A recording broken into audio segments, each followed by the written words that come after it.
Hey guys, tonight we're stepping into a place where the map runs out, the streetlights fade, and the only thing between you and whatever's out there is your heartbeat and maybe the sound of leaves whispering like they know a secret. The ground smells of damp moss. The air tastes faintly of iron. And somewhere far away, or maybe not so far, you hear something moving, slow and deliberate.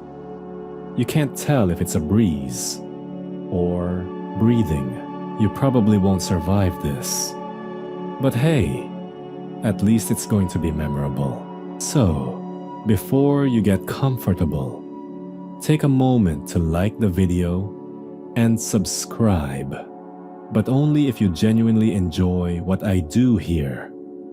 Post your location and local time in the comments. I love seeing where you're listening from. Now, dim the lights, maybe turn on a fan for that soft background hum, and let's ease into tonight's journey together. You stand at the edge of the tree line, watching the last traces of daylight sink behind the jagged ridges in the distance. Out here, darkness isn't an absence of light. It's a living thing. It spreads through the valleys and climbs the slopes like cold ink, swallowing everything until the sky itself looks heavier. The forest in front of you is dense and damp, the kind of place that feels older than history. Every trunk is thick with lichen, every root twisted like it's trying to trip you. The air carries the faint sweetness of rotting leaves and the sharper tang of pine resin. It would be peaceful if not for the fact that your every sense is screaming. You're not supposed to be here after dark. Your breath puffs out white in the cooling air. It's autumn, and the sun dropped faster than you expected. That's lesson 1 in the wild. You don't get to negotiate with nature's schedule. The temperature is already falling, and somewhere above, crows are calling in a ragged, frantic chorus before settling into the treetops for the night. You remember a mainstream survival fact you once read? Humans aren't built for night vision. Our ancestors compensated with fire, but without it, we're basically snack-sized for anything with decent eyes, which unfortunately is a lot of things. Somewhere to your left, a twig snaps, not the crisp break of a falling branch. This is lighter, deliberate. You freeze, heart thudding in your ears, and scan the dim undergrowth. There's a shape there, low to the ground, shifting between the tree trunks. Could be a deer, could be something that eats deer. Historians still argue whether early humans were more predator or prey, whether we roamed these ancient landscapes as confident hunters or as opportunistic scavengers, darting in when the coast was clear. Right now, you feel squarely in the prey column.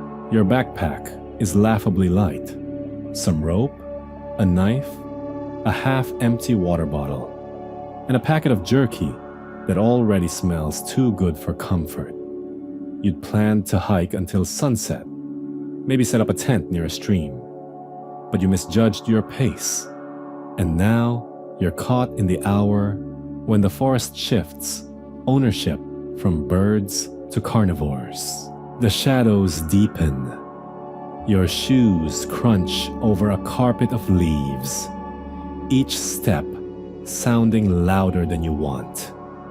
Every time you pause, you can hear them settling back into place, like the forest is swallowing your trail. In the gloom, the trunks seem to close in. A branch grazes your shoulder, damp and cold, and you swear you feel it cling for a fraction too long before you shrug free. Your throat is dry, but you're hesitant to open your water bottle. The metallic click of the cap might carry farther than you think. The quirky tidbit that pops into your mind is about ancient hunter-gatherers using animal dung as insect repellent and sometimes as a crude camouflage to mask their scent from predators. You briefly, grimly, consider whether the jerky wrapper in your pocket makes you smell more like food or bait. You keep walking, eyes darting between faint deer trails in the thicker tangles where no hoof has passed. The stars are starting to prick through the canopy gaps, pale silver against the deepening sky. Without a moon, they barely light your way, but they do remind you of just how alone you are. Then it comes again, movement to your right. This time, it's closer, faster, a rustle of leaves followed by the heavy silence of something waiting. You slow your pace, force your breathing to stay quiet, and ease behind a thick oak. The bark is rough under your fingers, flaking under your grip. You listen, nothing, and then everything. The night explodes in sound. The flap of wings from above, the crash of something bolting through the undergrowth, a sharp yowl that echoes between the trunks. Whatever it is, it's hunting something else, not you.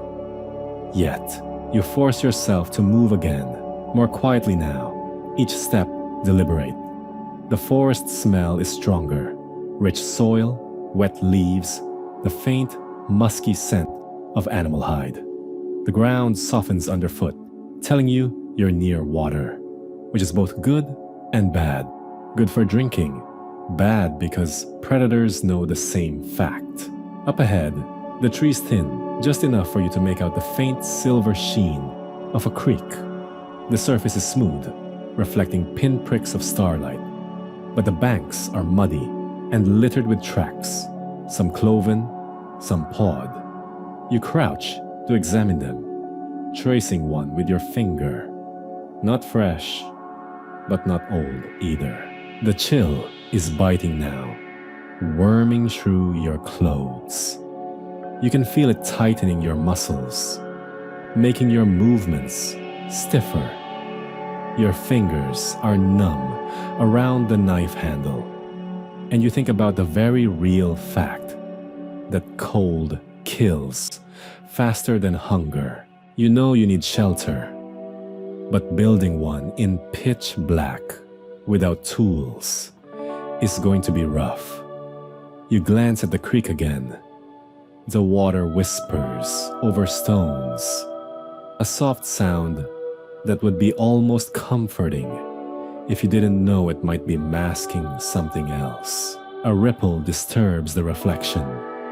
Then another, small, quick, spreading in concentric rings. You lean forward, peering at the dark surface, and two pale discs rise just above the waterline. Eyes, watching. They blink once, then vanish with a quiet splash. You back away, heart hammering.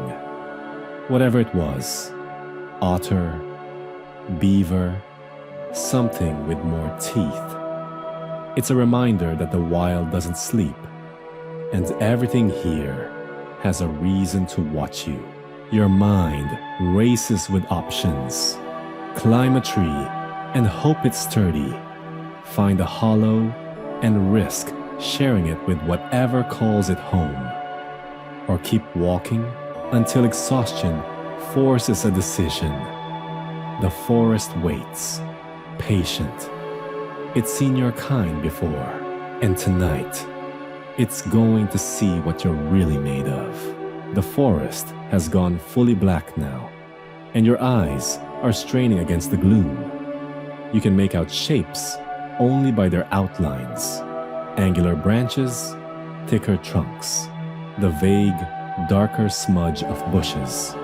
Somewhere overhead, a wind has started shredding its way through the canopy, bringing with it the smell of damp earth and the faint sourness of decaying leaves.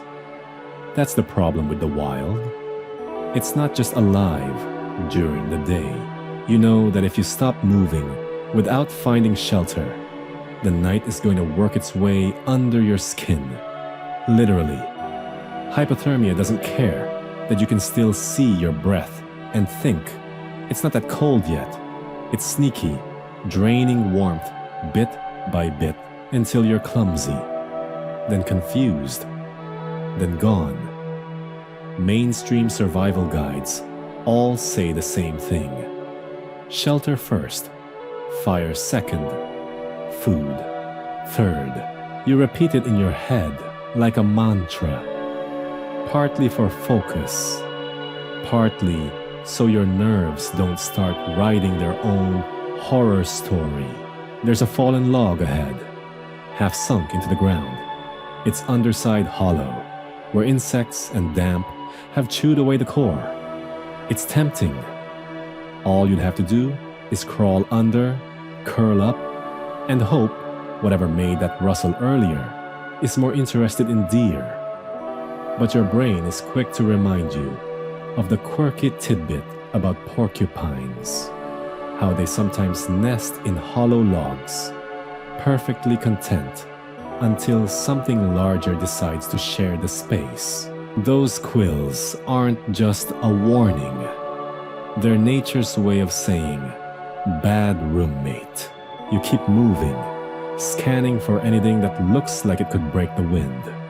The moonless night forces you to use your hands more than your eyes, tracing rough bark, testing branches for sturdiness. Every time you push through a bush, the cold dampness clings to your sleeves, making your skin prickle. A massive boulder looms in the dark, slick with moss and streaked with faint mineral lines. You run your fingers over its surface, feeling where the rock dips inward. There's a shallow overhang here, just enough to crouch under.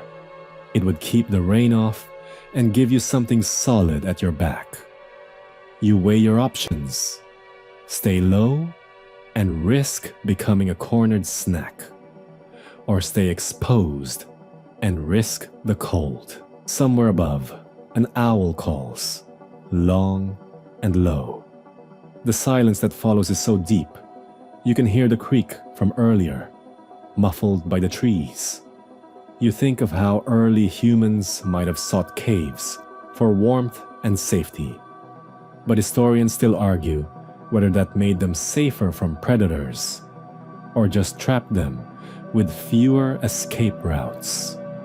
You imagine one of them crouched, much like you are now, in a damp rock nook, listening for movement outside. The difference? They probably had a fire.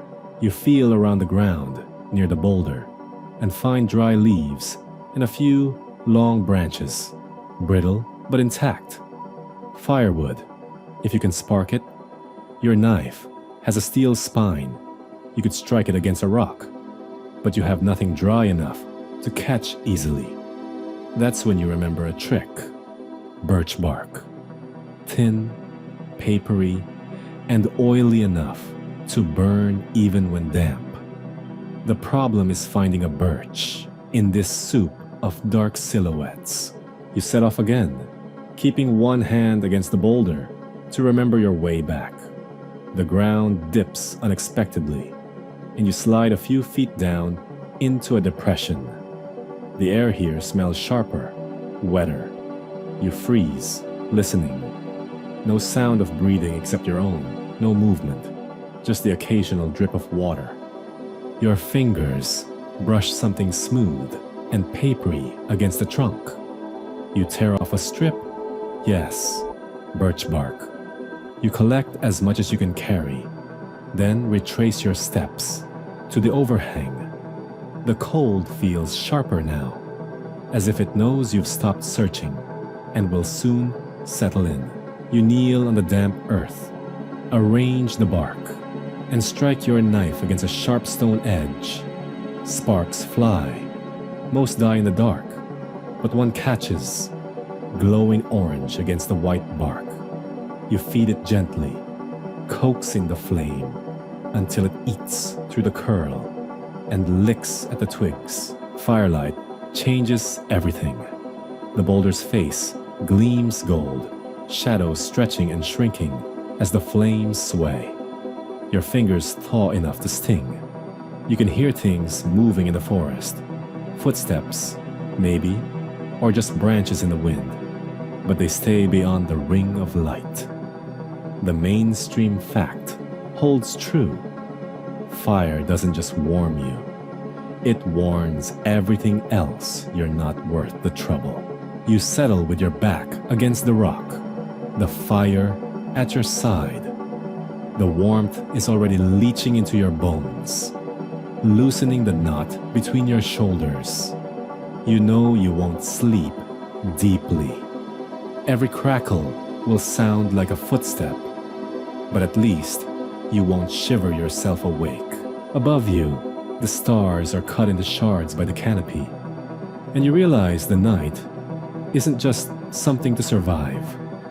It's something that's been here far longer than you, and will be long after you're gone. The flames flicker, the wind sighs, and the forest waits to see how you'll fare when morning comes. The fire has burned down to a bed of glowing coals by the time the first thread of dawn snakes through the trees. You've made it through the night, mostly intact. No claw marks, no unexplained holes in your limbs. That's the good news. The bad news is the hollow gnawing in your belly has gone from annoying to all-consuming.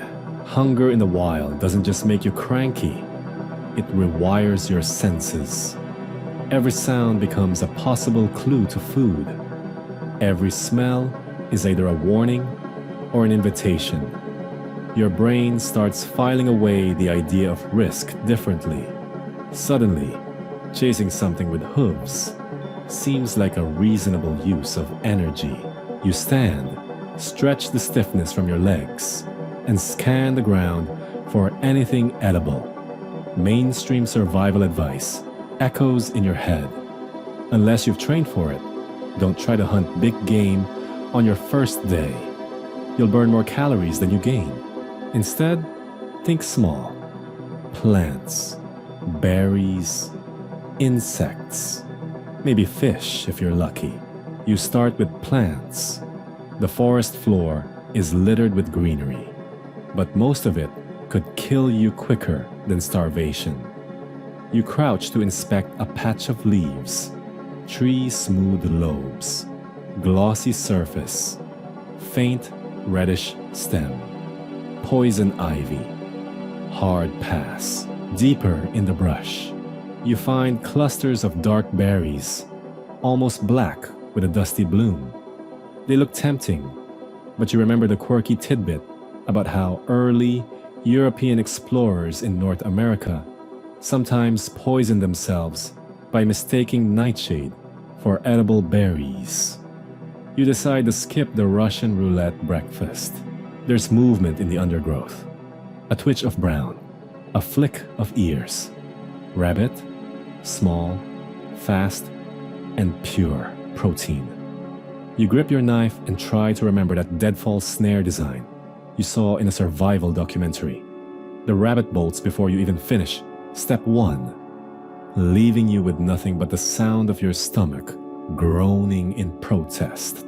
Historians still argue whether our prehistoric ancestors survived more on meat or plants, especially in forested regions like this. The archaeological evidence swings both ways. Heaps of animal bones in some sites, grinding stones for seeds and nuts in others. In this moment, you'd take either. The creek you passed last night is still babbling nearby, so you follow it downstream. The air here is cooler, fresher, with the faint, metallic scent of water. You kneel on the muddy bank, scanning for movement below the surface. The water is shallow, no deeper than your calf, but clear enough to see darting silver shapes. Small fish, maybe trout fry. You don't have a fishing rod, but you do have hands.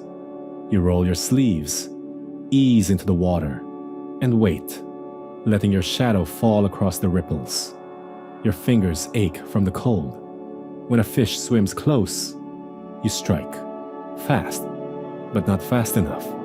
The water erupts in a glittering spray as the fish flashes away.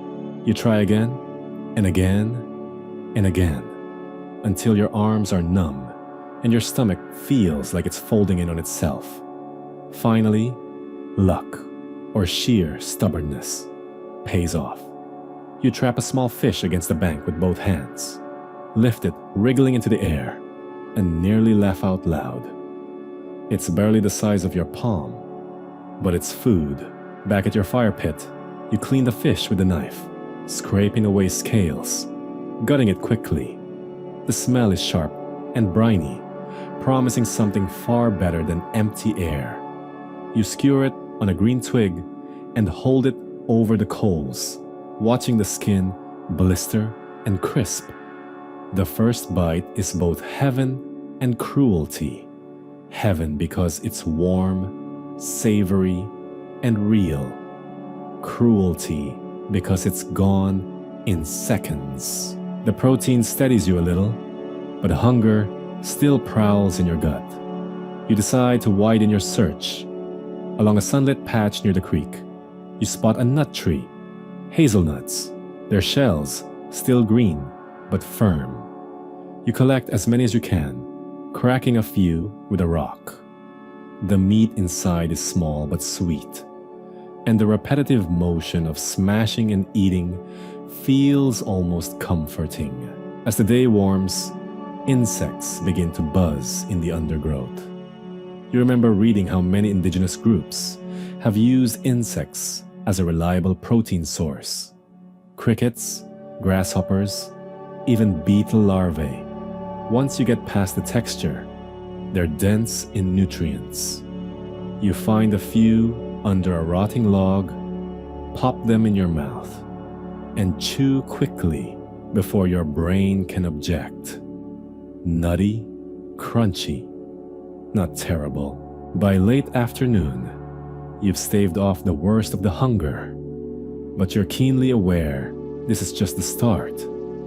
The wild doesn't hand out easy meals, and every calorie you burn chasing food has to be worth the energy. You think back to that rabbit from earlier, still somewhere in the undergrowth, probably laughing in tiny bunny language. Tomorrow, you'll need a better plan. A snare, a spear, maybe even a way to store food if you're lucky enough to find it. For now, you settle back by the creek, licking fish oil from your fingers, and let the sunlight dapple over your face. The forest is alive around you, and whether it feeds you or fights you tomorrow, it's not going anywhere. The next morning greets you with a sky that's not quite right. Yesterday's soft blue has been replaced by a heavy, flat gray, like the forest has been shoved under a giant slab of slate. The air feels thick, charged, and there's a restless edge to the wind that wasn't there before. You know this feeling. It's the prelude to something unpleasant. The forest seems quieter. Birds call, but their songs are short, clipped, hurried. Squirrels are less twitchy in their tree acrobatics, more purposeful, hauling mouthfuls of leaves to hidden nests. Even the creek runs faster, chattering as if it knows it won't have to wait long before it's fed from the sky. Mainstream survival fact. When the animals start acting differently, you should too. It's nature's early warning system, and unlike human-made weather forecasts, it doesn't need Wi-Fi. You've got maybe a couple of hours before the sky opens up. Or worse, you decide to use that time to improve your shelter. The boulder overhang worked for one night, but a real storm would turn it into a wind tunnel. The trick will be building something that holds up without nails, screws, or the kind of neatly cut timber you get from a store. You'll have to think like the people who once called this kind of forest home. You gather branches, thick, forked ones for the frame, smaller ones for weaving walls. You strip off broad leaves and moss for insulation, packing them into the gaps. The smell of crushed greenery clings to your hands, and your fingertips are raw from pulling bark. By the time you've reinforced the lean-to structure against the rock, the sky is darker still. Like dusk has arrived at noon. A gust of wind slams through the trees, scattering leaves in spirals. They clatter across the forest floor, dry despite the air's wet promise.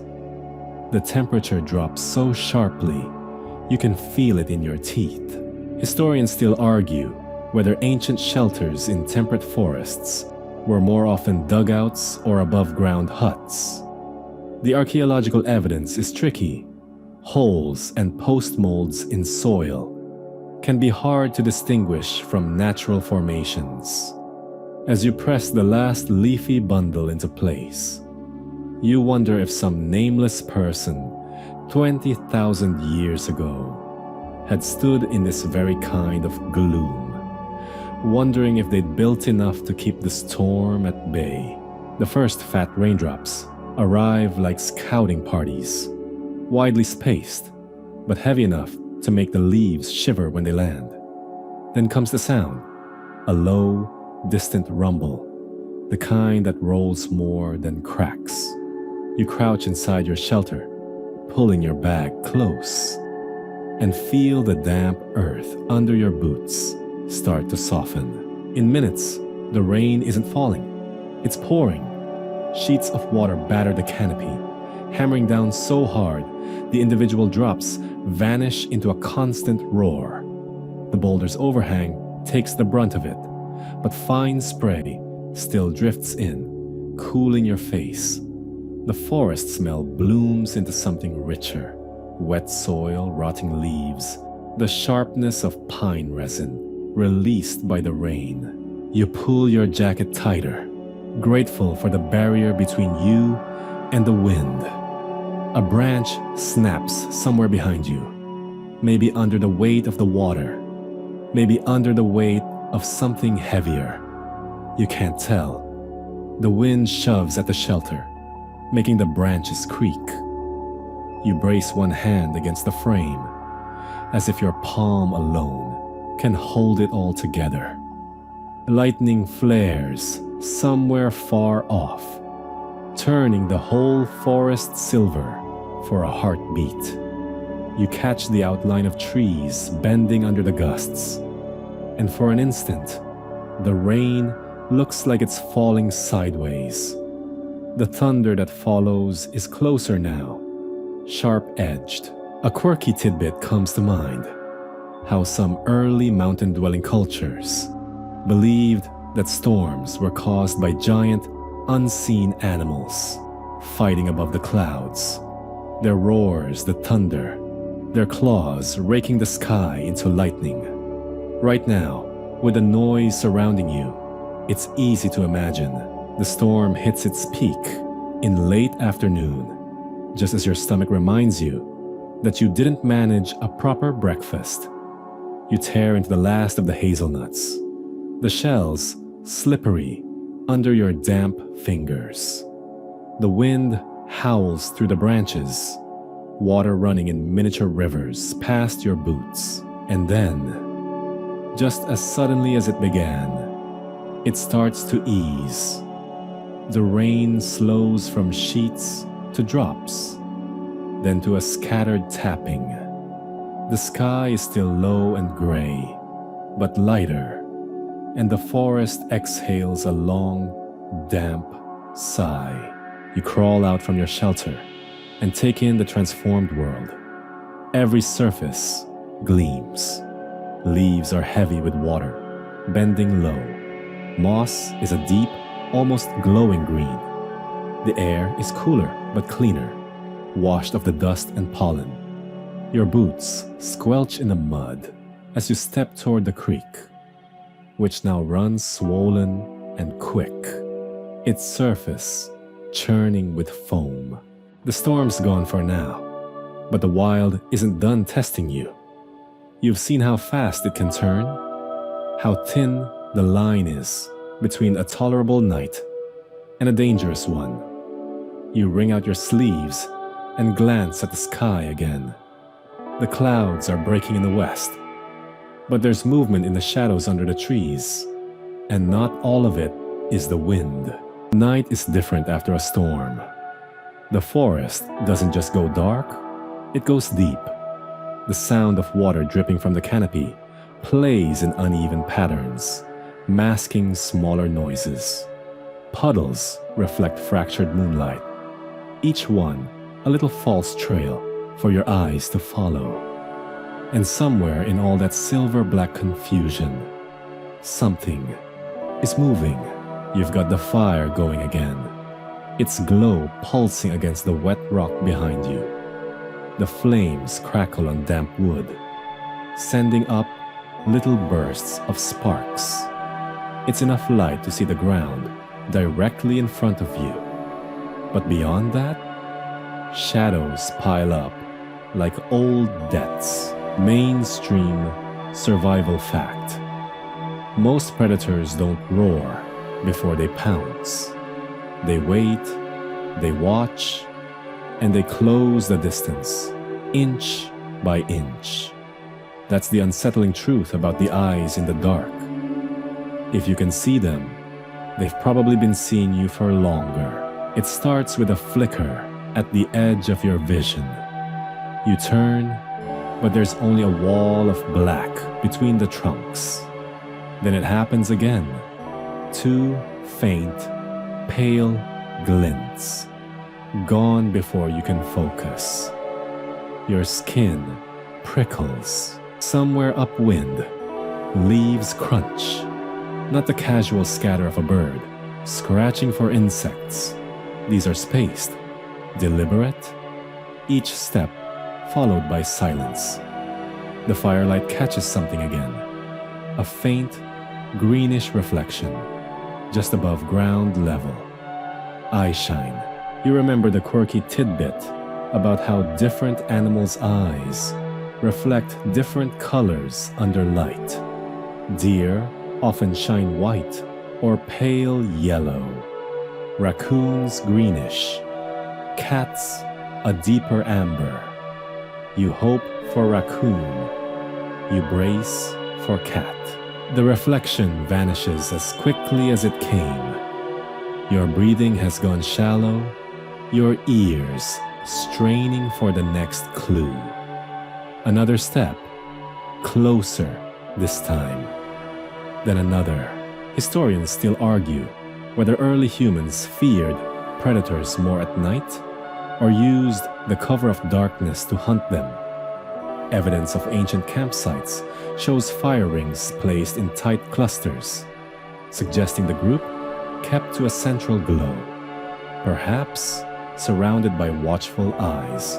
Just like this, the sound shifts. Now it's behind you. You spin, knife in hand, feeling the mud give slightly under your boots. There, eyes again, but higher this time, chest level to you. They blink, slow, deliberate, like the owner isn't worried about being noticed. You take a step toward the fire, keeping it between you and the eyes. The creature doesn't move. The rain-wet air carries a faint musk, animal and wild. Then, a second set appears, lower down, just off to the side. Your stomach drops. Whatever's out there, it's not alone. You grab a branch from the fire, the end glowing orange, and raise it high. The sudden light casts jagged shadows into the trees. The eyes vanish, swallowed by blackness. You listen. The forest is utterly still, as if holding its breath with you. Minutes pass. The branch burns lower, the heat searing your palm even through your grip. You shove it back into the fire and sit, muscles still tense. You know they're still out there, whether they've moved farther back or are simply circling beyond the light's edge. The night wears on. Every snap of a twig sends your gaze darting. At one point, you hear a low chuff from the tree line, a sound like air pushed sharply through a predator's nostrils. It's not a roar, it's not a growl, it's a reminder. When the first hint of dawn paints the sky pale gray, the forest begins to thaw back into sound. Bird calls, squirrel chatter, the creek's constant murmur. Whatever watched you in the dark has gone, leaving only wet paw prints in the mud near your shelter. You crouch to study them, bigger than your hand, with claws that dig deep into the soil. Definitely not raccoon. You stand, scanning the trees. The forest feels different again, but you can't shake the memory of those eyes. Steady, patient, assessing. You're reminded that out here, you're not the only one who knows how to wait. You wake with your tongue thick and dry, like you've been chewing dust all night. Your lips stick together when you try to lick them, and every swallow feels like dragging sandpaper over your throat. The fire from last night has died down to a faint pile of ash, and even the smoke is gone. You remember the old rule: 3 days without water, maybe less if the heat's high. You don't know exactly how long you've been out here anymore. Time feels like it slipped sideways, the days bleeding into each other. But you know you're thirsty enough that every thought now loops back to one thing. Find water. Mainstream survival fact. Moving water is safer to drink than still water, though you should always purify it first. The current helps flush out contaminants, but it won't save you from everything. Parasites don't care about your optimism. The forest air is damp this morning, mist curling low over the ground. That's good. It means water's close. You grab your gear, what little you have, and start walking downhill. Streams run to rivers. Rivers run to lakes. And if you follow gravity long enough, you'll find one or the other. Your ears catch it first. A distant, irregular murmur.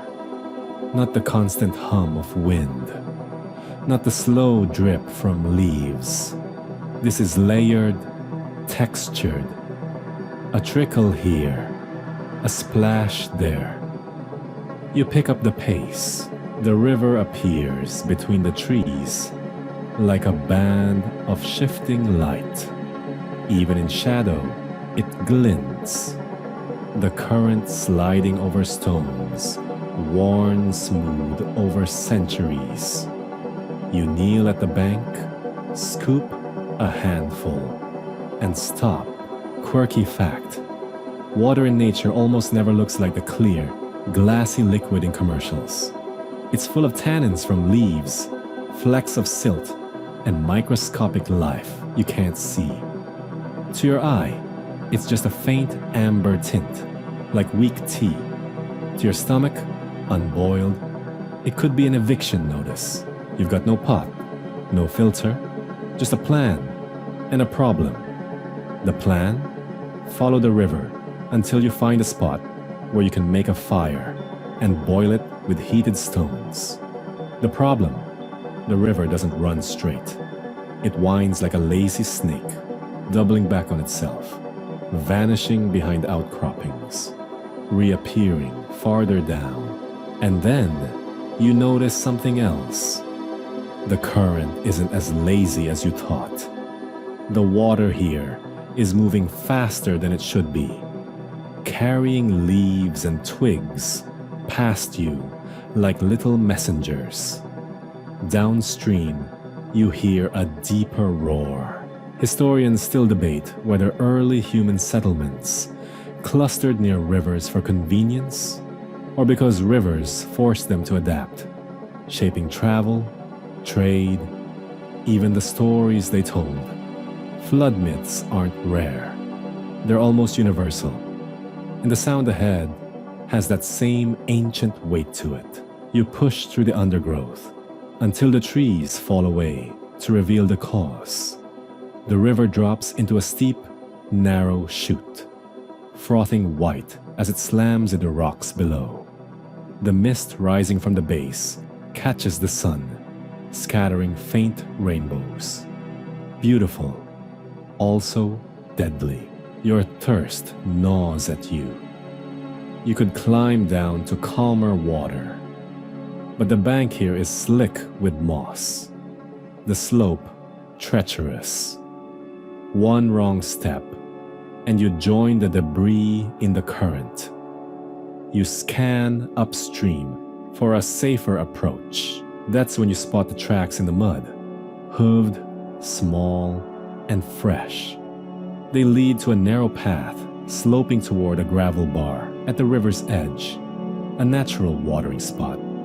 The tracks aren't alone. There are others, broader and heavier, that stop just short of the waterline. You can almost see the scene. Predator waits here. Prey approaches. The river hides the sound of the ambush. You grip a stick tight in your hand as you follow the path. The air feels cooler near the water. Each step stirring the smell of wet earth and river plants. You reach the gravel bar and kneel again, watching the current. This time, you drink. Small sips, careful not to gulp. The cold is a shock, almost painful, but it feels like life seeping back into you. You cup more into your hands, splash your face, the droplets running down your neck. The river keeps moving, unbothered, carrying on as it always has. Somewhere upstream or downstream, it will change again. Slower, faster, deeper, wider. And you realize that out here, survival is just learning when to move with it and when to fight the pull. When you leave, you follow the bank instead of climbing back uphill. The river has become your compass now. You wake before the sun, not because of a gentle dawn chorus or the sweet smell of cooking, because of the absolute stillness. No wind, no bird call, no drip from last night's storm. Just that heavy, cotton-stuffed quiet you've already learned means something is watching. Your skin prickles before your eyes even open. The low fire from last night is ash and a few glowing embers.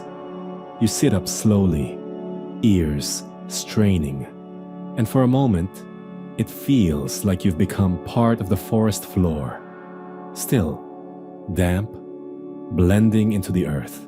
The spear you made 2 days ago leans against the shelter wall.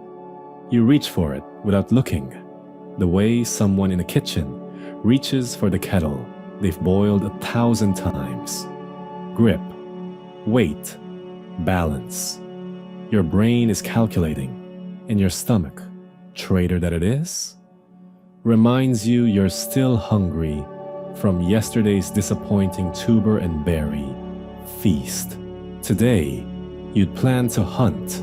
Problem is, the forest seems to have the same plan. The mainstream fact here: anthropologists have found evidence in Pleistocene fossil beds showing early humans bore claw marks eerily similar to those found on prey animals. Clear proof that predators saw us as just another entree on the menu. Historians still argue whether this predator-prey balance lasted longer in some regions than in others. But either way, you're feeling it right now. You slip out of the shelter into the mist, crouching low, scanning for tracks. The earth is soft from last night's rain, and it doesn't take long to see them. Hoofprints, fresh, still holding tiny puddles of water.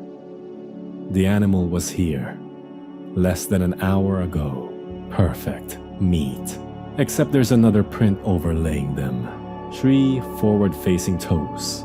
Claws, like someone dragged hooked knives through the mud. The spacing says, big cat. Too big to be a leopard. Too small to be a lion. Maybe a jaguar, or one of those Pleistocene holdouts the old hunters whispered about around the fire. Quirky fact for you. Those same whispers sometimes mention the striped predator, so rare, it never got a name in our language. Scientists now think they might have been describing a giant prehistoric civet. You follow, because hunger beats fear by just enough to make this a bad idea. Every step is a gamble. The forest here likes to hide things. A tangle of vines that looks like solid ground is actually a shallow sink. A log turns out to be a crocodile. Oh, remember that crocodile dung sunscreen from a few days back? You'd probably wear a bucket of it right now if it kept your scent masked. The prints led toward the river. You keep your pace slow, listening for the telltale crunch of leaves or the snap of a twig. Nothing. Either your prey is too far ahead, or it's already noticed you. 10 minutes later, you spot it. The hoofed animal, small antelope, grazing nervously at the river's edge. Your mouth waters. But then, in the same frame, half hidden in brush, the predator low to the ground, muscles bunched, eyes locked. You freeze. This is one of those moments nature documentaries cut to slow motion and play over dramatic drums. You're not David Attenborough, though. You're the idiot standing between both parties, and you know from experience, jump too soon and you'll spook the antelope. Hesitate too long and you'll be the main course. Your brain scrambles through options. Throw the spear at the antelope? That would mean exposing yourself to the cat. Throw at the cat? Might save the antelope, but what's it going to give you in return? A polite thank you? Historians still argue whether early humans ever intentionally shadowed predators to scavenge their kills, or if it was pure opportunism. Either way, you're about to test the theory. The cat moves first, a silent burst, a streak of muscle and spots, and the antelope bolts straight towards you. Instinct takes over.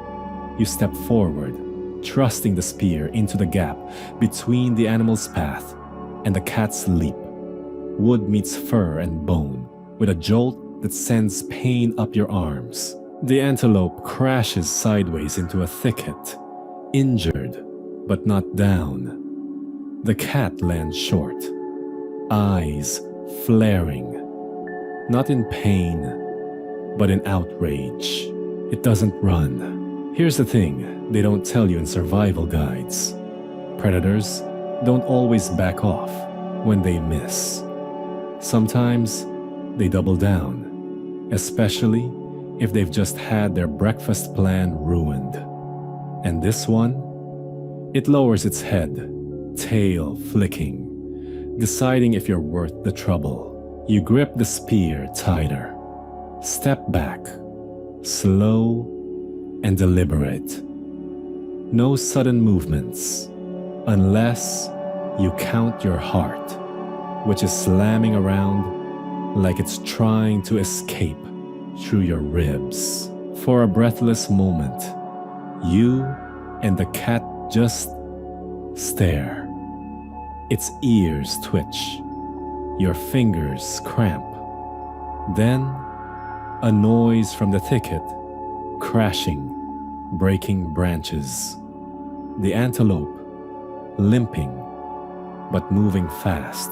The cat makes its choice. It's gone in 2 bounds after the antelope, leaving you with shaky legs and a reminder that the hunt is never one way out here. You walk back to camp empty-handed, but a little wiser. Hunger's still gnawing, but so is something else now. Respect. Respect for the fact that in this world, you're not the apex. You're just another player in a game where sometimes the only win is making it to the next sunrise. And as you drop the spear by your shelter and sink down, you can't help a dry little laugh. Tomorrow, maybe, you'll try fishing. Fish don't usually chase you back. You don't even remember when you first started wishing for fire. Probably back when the nights turned so cold, your own breath felt like it could freeze before leaving your lips. Or maybe it was after you'd spent one too many evenings staring into the dark, thinking about the things with claws and teeth that might be staring back. Either way, tonight, you get your first taste of it. Not just the flicker and warmth, but the dangerous living thing that fire truly is. Hey guys, tonight wait, no. We've already been on the trail for days. Your hands are raw, your legs ache, and every step crunches on frost-bitten earth. You've been practicing patience, but now you're crouched beside a patch of dry grass, trying to coax a spark from the friction of 2 sticks. It's like persuading a rock to tell you its life story. Possible in theory, maddening in practice. Historians still argue whether early humans discovered fire mostly from lightning strikes or from volcanic activity, and whether they could make it at will long before they learned to cook. Right now, you're leaning toward the accidental discovery theory, because nothing about this feels controlled. Finally, there it is, a tiny ember, the size of a poppy seed, winking at you from the dry nest you built. Your pulse quickens. You lean close, breathing gently. The ember glows brighter, like it's considering your offer. You blow again, and the grass smolders. Then, flame. Small, trembling, but real. You've birthed a piece of the sun, and it wants to live. The warmth hits your fingers first, then your cheeks. You hold your hands out, letting the heat seep into the bone. The shadows around you shrink back. This, you realize, is why ancient humans fell in love with fire. It's not just about heat. It's about reclaiming a bubble of safety in a dangerous world. You gather twigs, feeding the flame. A log catches, crackling as sap boils inside. Sparks pop like distant stars. You could almost forget the endless cold, almost forget the hollow ache in your belly. Somewhere in the back of your mind, You recall that early humans probably used fire, not only for warmth and cooking, but also to harden wooden spear tips. You glance at your own spear. It could use an upgrade, but here's the thing about fire. It doesn't stay tame. Give it a little too much fuel, and it surges up, greedy and unpredictable. A sudden gust of wind roars through your makeshift camp, fanning the flames higher than your head. For a heartbeat, you're transfixed. Then you smell the hair on your arm, singeing, and snap back to reality. You scramble to control it, stomping at the edges, throwing dirt, coughing on the smoke. When you finally choke it back down to a manageable blaze, your lungs burn, your eyes water, and your heart is hammering. You stare at the orange tongues and remember, fire is no pet. It's a predator in its own right, and it can turn on you faster than a cornered boar. Still, you keep it alive through the night. You turn in half sleep, listening to the hiss of damp wood, the occasional pop, and something else. The silence. The forest around you has gone quiet. No rustle, no padded footsteps circling in the dark. The predators are giving you space tonight. That's the other gift of fire. It draws a line between you and them. By morning, the ashes are warm under your fingertips. You stir them gently, find a few glowing coals, and tuck them into a bundle of bark and moss. If you're careful, you can carry this ember to your next camp, skipping the agony of starting from scratch. Quirky fact: some prehistoric groups are thought to have guarded embers like family heirlooms, passing them from camp to camp, rather than making fresh fire every time. You feel a kinship with those people. You're now part of the secret club that carries the sun in its pocket. Of course, nature doesn't like giving you too much of a good thing without balance. 3 days later, you're trekking along a dry ridge when you catch the faintest whiff of smoke. Not your smoke. This is sharper, heavier, wildfire smoke. The wind shifts, and suddenly it's thicker, coating your tongue with ash. You climb a rock for a better view and freeze.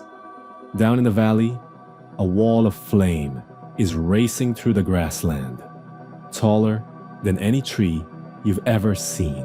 The roar is deafening, like a waterfall made of heat.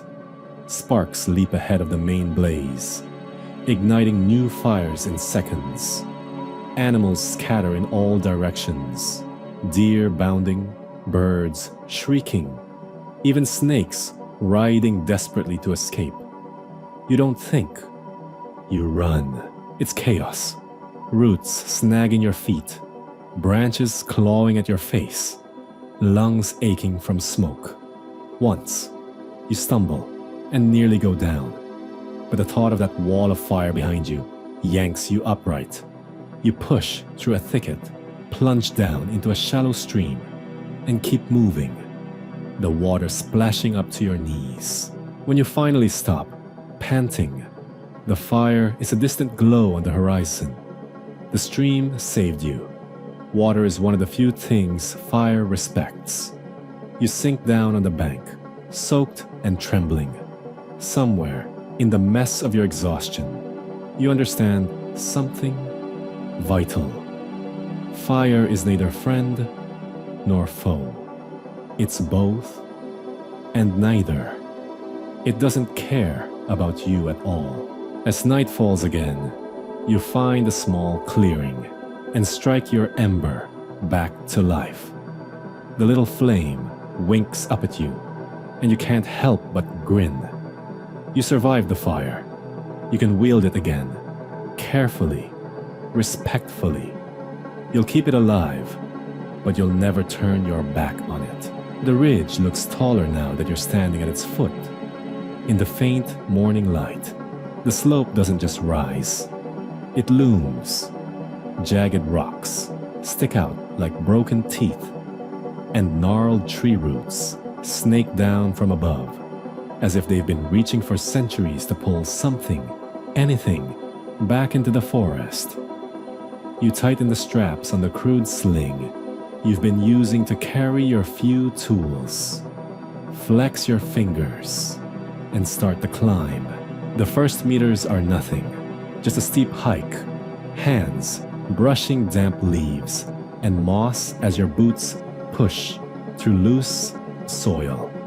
Then the ground tilts more aggressively, and suddenly you're clinging to rock, pulling yourself upward with the kind of determination you only get when there's no other way forward.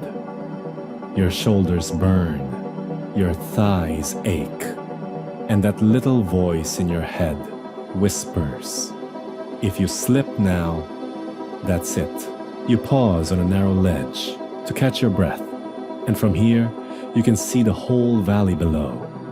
Your camp, the smudge of ash where your fire was, the faint path through the ferns, is already disappearing under the green tide of morning mist.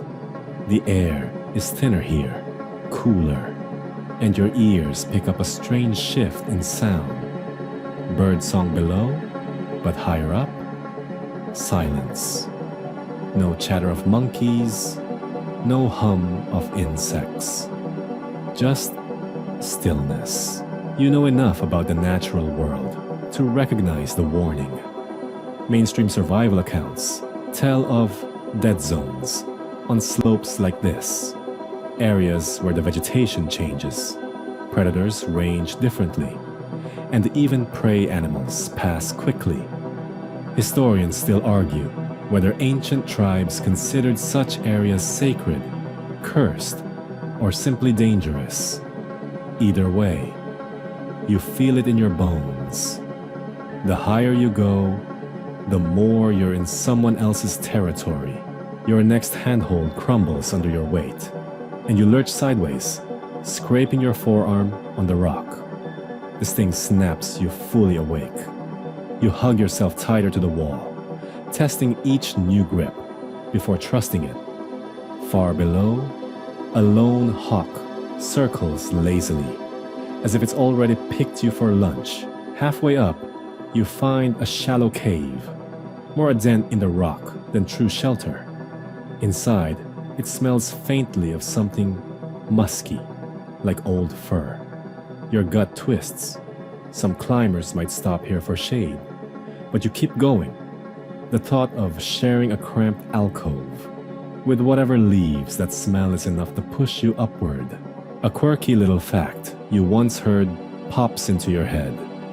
In certain highland regions, mountain goats and leopards will use the same ledges at different times of day, passing each other like awkward roommates who don't speak the same language.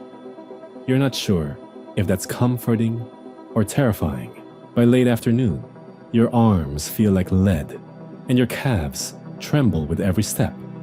But finally, you reach the crest, just a narrow knife of stone cutting through the sky. On one side, the jungle falls away. On the other, another valley yawns open, dense and green, threaded with a glinting river. A breeze hits your face, cool and full of scents you can't name. You've made it over, for now. But standing there, looking at that untouched valley, you realize the climb wasn't the end of the challenge. It was just a ticket to the next round. Somewhere in that green ocean, things with sharper teeth and faster legs are waiting. You grip the edge of the ridge a little tighter. You don't notice the first sting right away. There's too much else. The slope down into the new valley, the thick undergrowth, the humid air clinging to your skin like a second shirt. You push through a curtain of ferns, your mind on the sound of water somewhere ahead when it hits you. A hot, sharp pinch at your ankle. It's not the pain itself that makes you freeze. It's the heat that follows. It blooms out from the bite, crawling up your leg like fire, spilling through dry grass. You glance down and catch just a glimpse. A glistening, quick-moving shape, darting back into the shadows. Too fast to name, but small enough to vanish in the leaf litter. You kneel, pulling back the edge of your boot. 2 neat punctures, already swelling, stare back at you. Instinct makes you reach for the spot, but you hesitate. Every half-remembered warning comes flooding in. Mainstream survival wisdom says not to try sucking the venom out. That's a movie trick, more likely to make you sick than save you.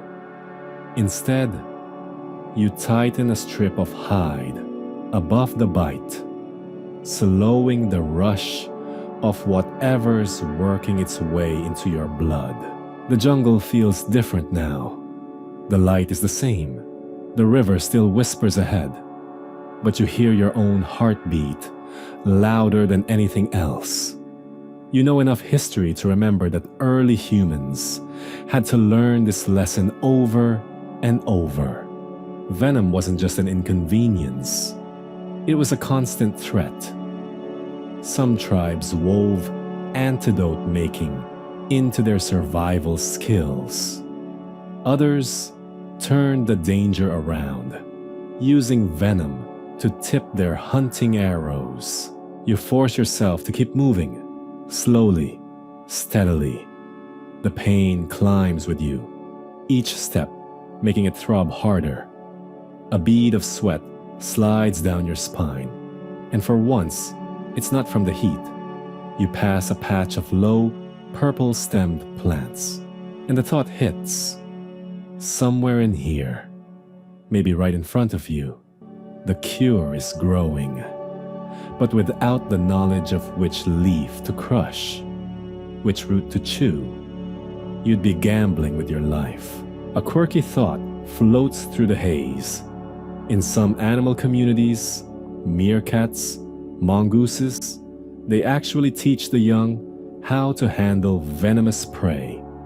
Bite it here, not there. Flip it on its back first.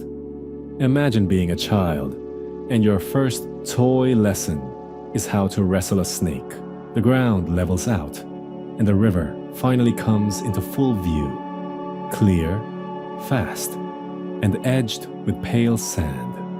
You sink to your knees beside it, splashing water on your face, your arms, anything to cut the feverish burn crawling up your leg. The coolness helps, but only a little. You know this. The next few hours will decide the outcome. Either the bite's venom is mild, something your body can fight, or it's the kind that takes more than human will to beat.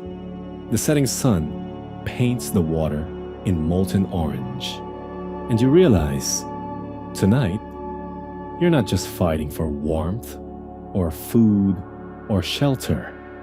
You're fighting something you can't see anymore, but can feel in every nerve. Somewhere upstream, a splash breaks the rhythm of the current, big enough to be heard over the water's rush. You look up. The jungle is watching. Night hasn't fallen yet, but the shadows are already playing tricks.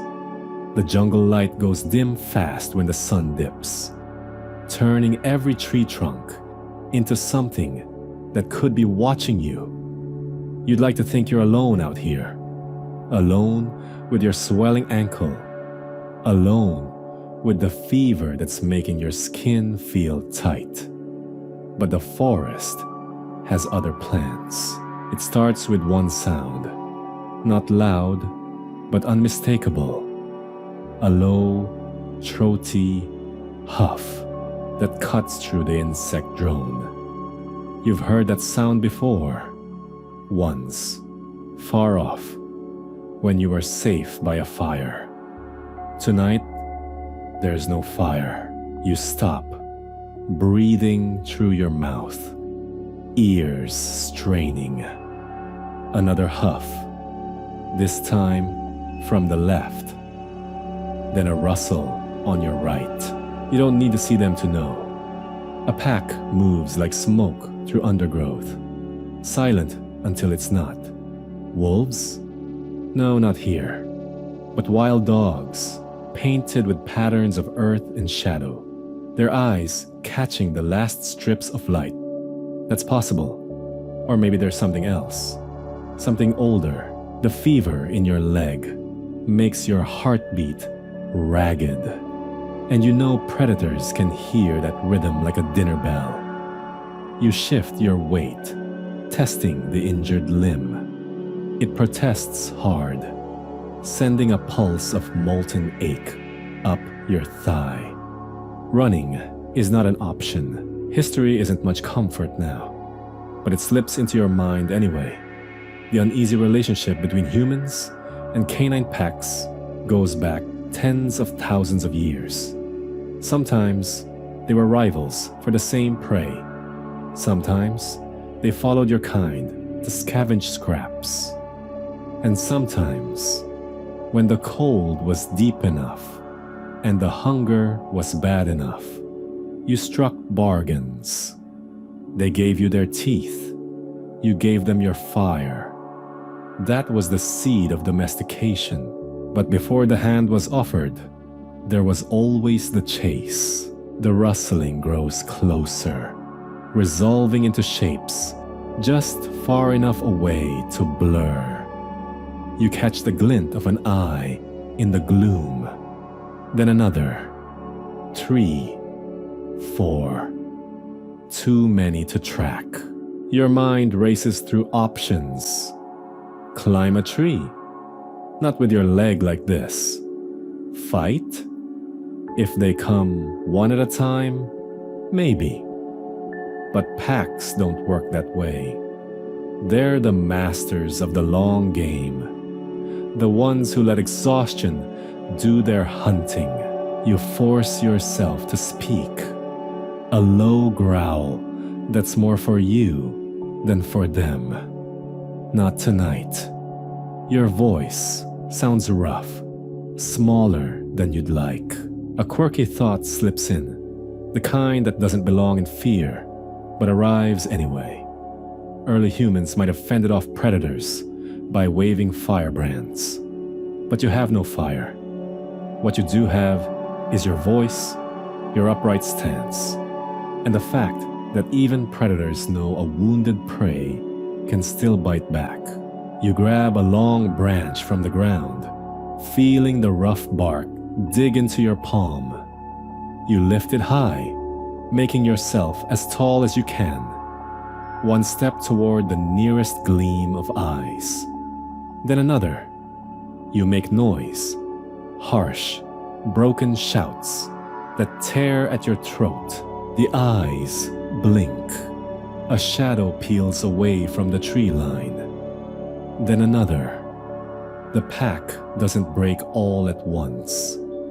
They just dissolve into the forest, as if the jungle swallowed them whole. Your breath comes hard, and you know they might not be gone far. Packs don't quit easily. Tonight, you'll need a shelter with walls, or at least a place where you can see them coming.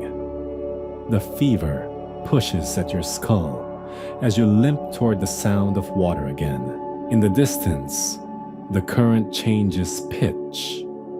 A waterfall. Behind it, maybe, just maybe, there's a cave. You start moving faster, not because you feel safer, but because you know this. You are not truly alone out here. You never were. You wake to silence. Not the easy silence of a warm morning, but the kind that feels thick and dead.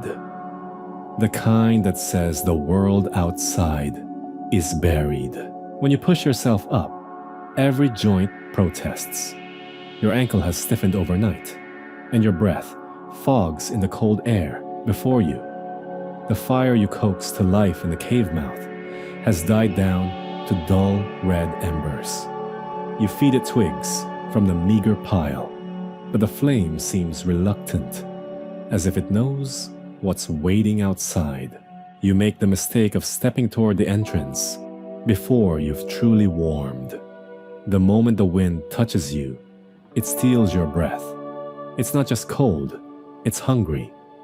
The snow outside lies deep, a seamless sheet stretching into the trees, and the pale sky above has the flat, bruised look of more snow to come. It's the kind of winter you've heard the elders whisper about, the one that doesn't break, the kind that buries trails, kills game, and swallows the world whole. You think about the old stories. Before you were born, the winters were shorter, milder. But now, it feels like the cold has teeth. Maybe it's one of those great freezes the land suffers from time to time, when ice grips even the rivers and mammoths starve in the plains. Scientists in the far future will call it a stadial, part of the long ice age's unpredictable rhythm. For you, it's just survival in slow motion. Hunger comes fast in the season. The last berries shriveled weeks ago. Roots are locked in frozen ground. The river still runs under a skin of ice. But fishing with numb hands and a swollen ankle isn't promising. Even the pack of painted dogs, or whatever they were, hasn't been seen since the last storm. Maybe they moved on. Maybe they didn't survive it either. You take stock of what you've got. A hide, scraped, stiff with frost. A few strips of smoked meat from the deer you brought down before the snow deepened, and a sharp stone blade, dulled at the tip. Not much. There's an odd beauty in it, though. The way frost creeps across the inside of the cave, like silver roots. The muffled quiet outside, broken only by the distant crack of ice shifting on the river. You think about how your ancestors must have felt during winters like this.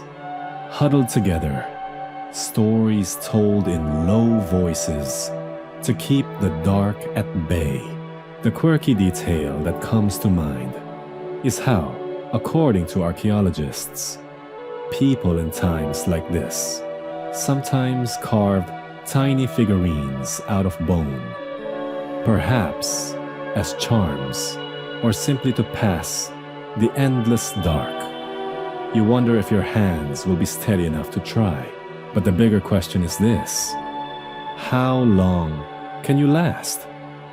The season has already overstayed its welcome, and the snow still falls.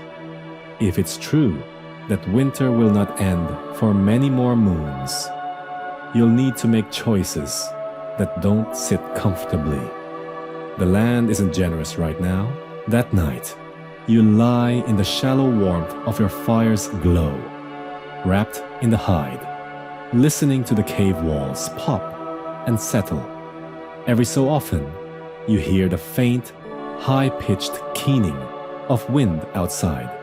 You can't shake the feeling that the cold is not just weather, but something alive, pressing in from all sides. Sleep comes, but not kindly. You dream of endless white, of walking and never seeing spring again. And when you wake, the first thing you see is snow drifting sideways past the cave mouth, as if the world is still making good on that threat. The winter hasn't broken yet. You don't know if it ever will. You see it before you hear anything. Just beyond the cave mouth, a splash of red stains the white. At first, It doesn't register. Your eyes are still adjusting. Your mind still clawing its way out of the heavy fog of sleep. But then, the color sharpens against the snow. Too bright. Too fresh. It isn't berry juice. The trail begins in the trees, dark specks dotting the frozen crust, each one sharp and crisp in the brittle morning air. The drops are uneven, some small, some wide splatters where the snow has absorbed more. Something has bled here, and not long ago. You crouch low, squinting. There's more. Faint impressions in the snow, not like the padded tracks of deer or the clawed prints of wolves. These have a shape you know all too well. Human, barely pressed into the crust, as if whoever made them was light or moving carefully. The wind gusts, carrying with it the faint iron tang of blood. It stirs something in your chest. Not fear, exactly, but the prickling awareness that you're not alone. The silence of the endless winter suddenly feels crowded. You move slow, following the crimson trail a few paces. The snow crunches under your weight, far louder than you'd like. Your ankle protests, but you press on, blade in hand. The blood leads to a dip in the ground where the snow has drifted high. There, half buried, is a lump of fur. You brush snow away and find the stiff body of a hare, its neck torn open. The wound is jagged, not the neat puncture of a predator's fangs, but a messy ripping, as if done in rage. And there's something worse. The carcass hasn't been eaten. Whatever killed it left it there, leaking warmth into the snow. You've heard stories around old fires of hunters killing without eating, not for meat, but for warnings. The rest of the trail continues deeper into the trees, winding between snow-crusted branches. You hesitate. You could go back, stoke the fire, pretend you never saw this. Or you could follow. You follow. Each step takes you further from the cave, the sound of the river dimming behind you. The trees close in, their limbs heavy with ice.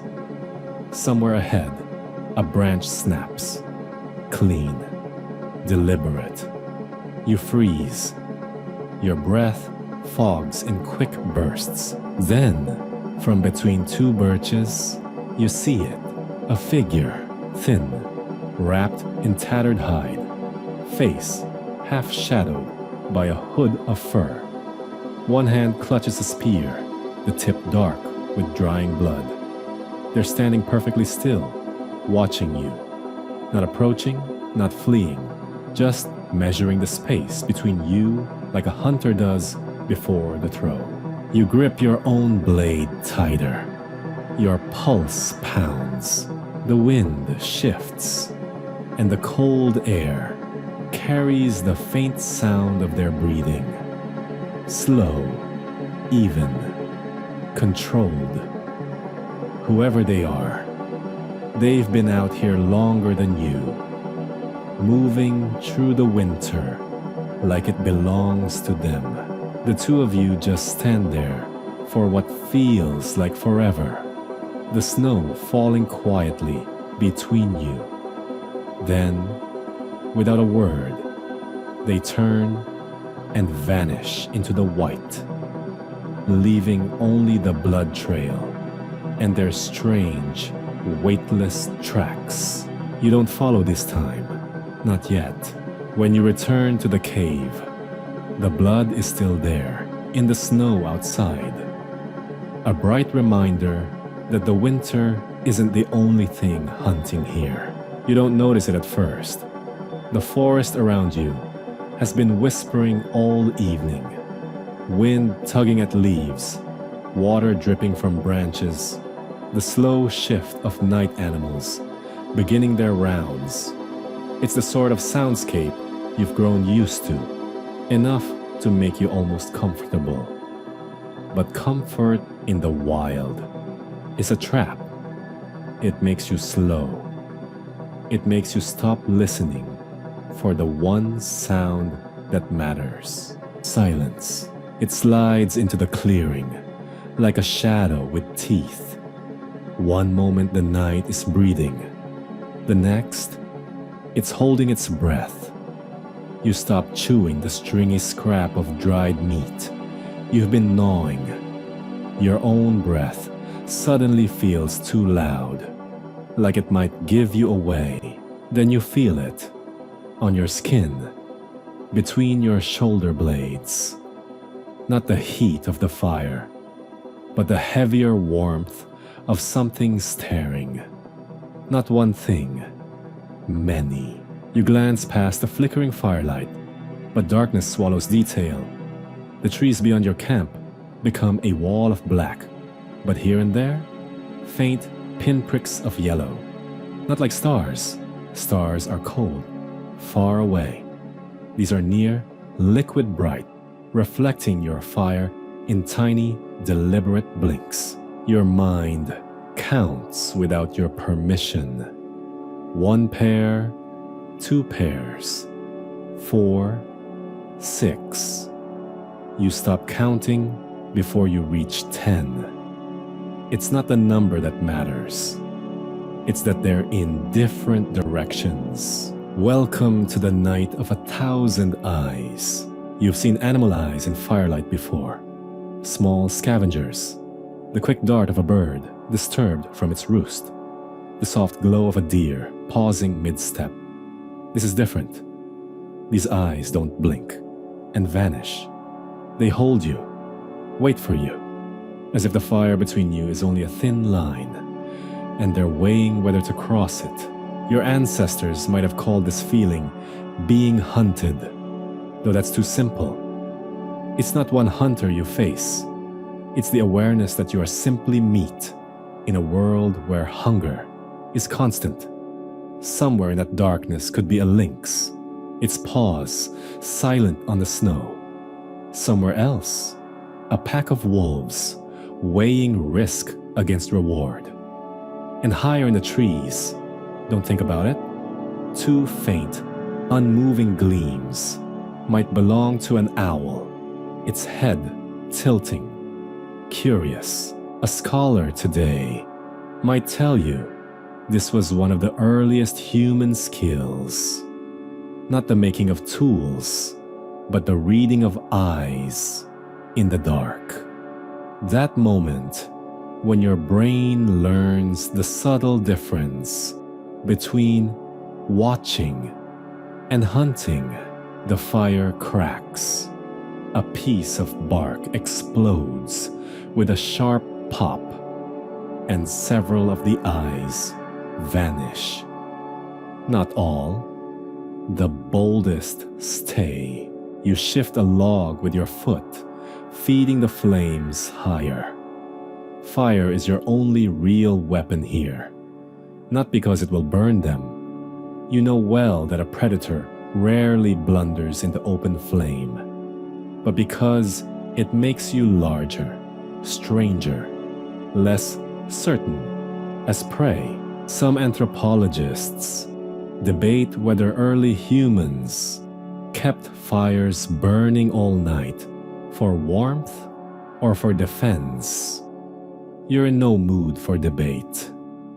You keep the flames up because the eyes haven't moved back.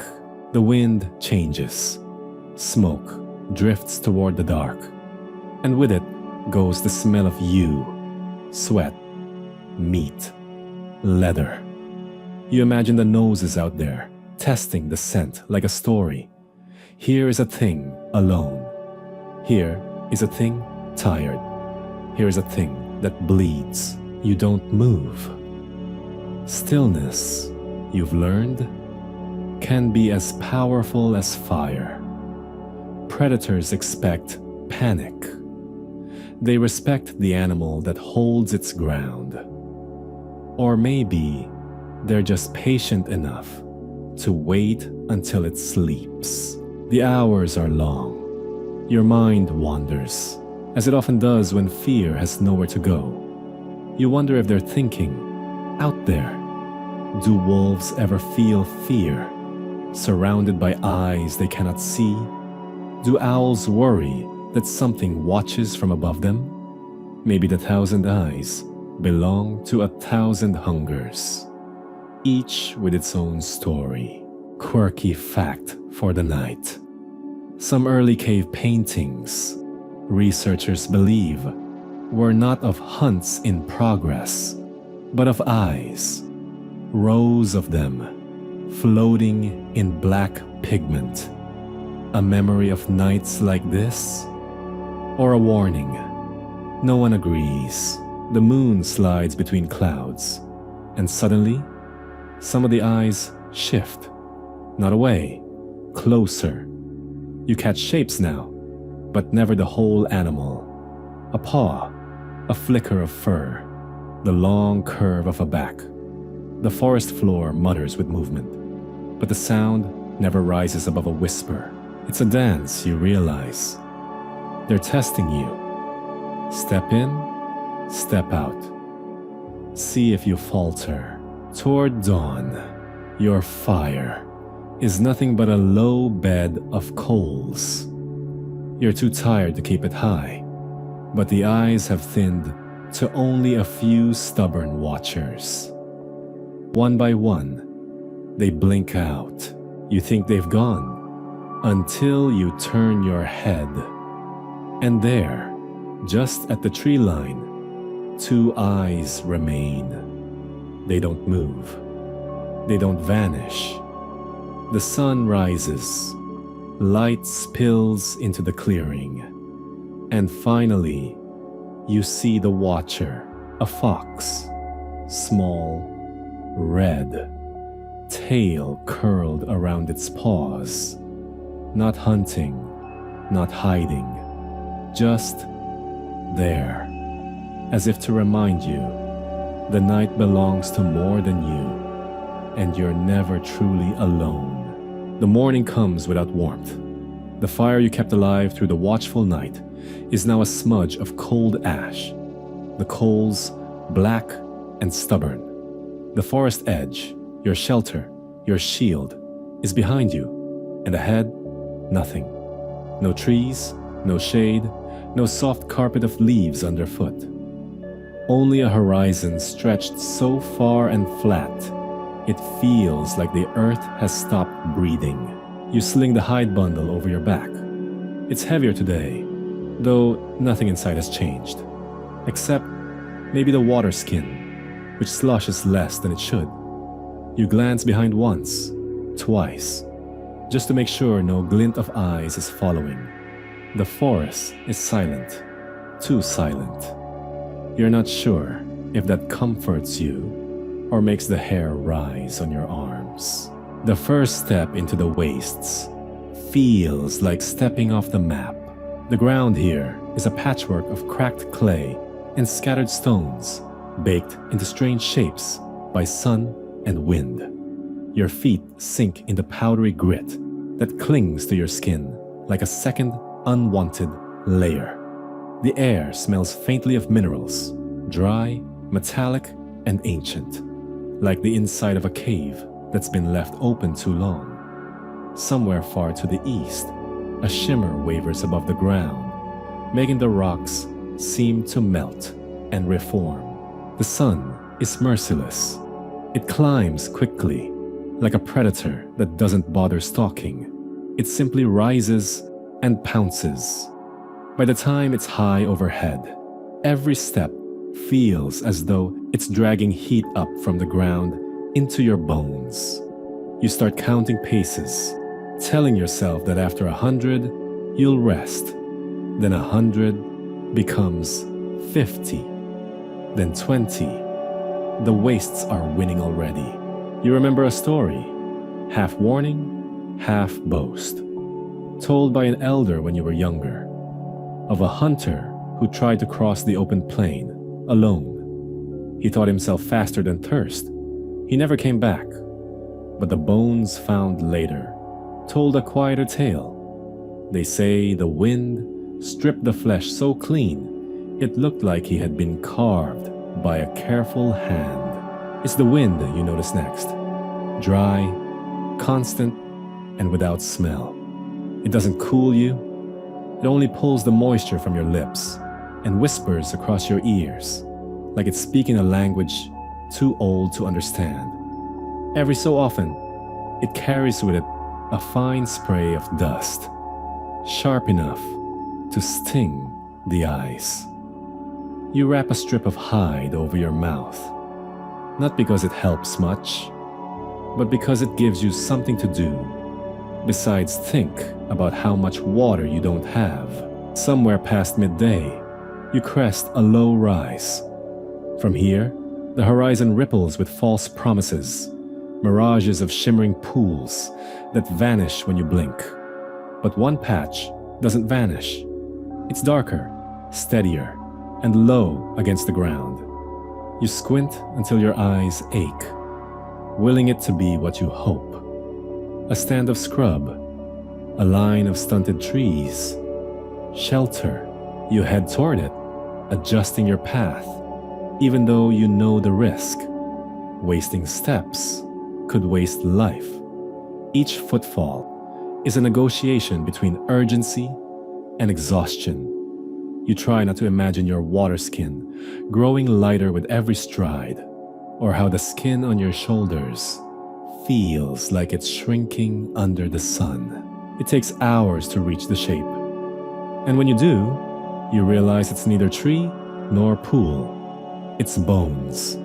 A great rib cage, half buried in sand, arched like the remains of some long-dead beast that once roamed here when the land was younger, wetter, and kinder.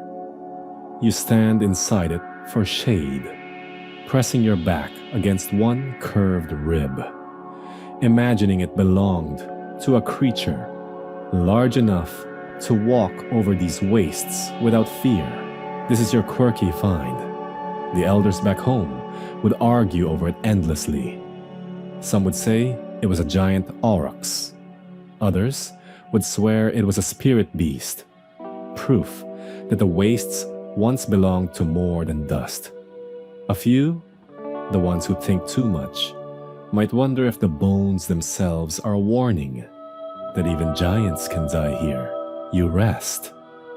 You ration. You force yourself to drink only a mouthful, though your throat screams for more.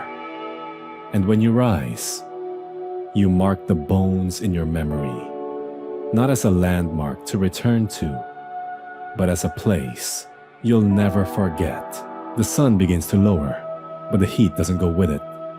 The horizon ahead is the same as behind, and you start to wonder if you've been walking in a slow, perfect circle. Your legs ache with a deep, steady burn. Your shadow lengthens beside you, like a companion who keeps pace without ever tiring. As night approaches, the temperature finally shifts, dropping so fast your skin prickles. You welcome it until you realize that with the cool comes another problem. This place doesn't just hold danger in the heat. Cold creeps in like a thief, promising to steal your strength while you sleep. You'll need a fire, but out here, there's nothing to burn except the bundle on your back. And that's not a choice you can make yet. You keep moving under the stars. The wastes look different in moonlight, quieter, almost soft, but you know better. Every shadow could hide a hollow in the ground. Every hollow could break an ankle. And every broken ankle out here is a slow, certain end. Hours later, you stop. You've seen something ahead, not movement, light. A faint, flickering glow. It's too steady to be a star, and too warm to be the moon. It could be another traveler, or it could be something else entirely.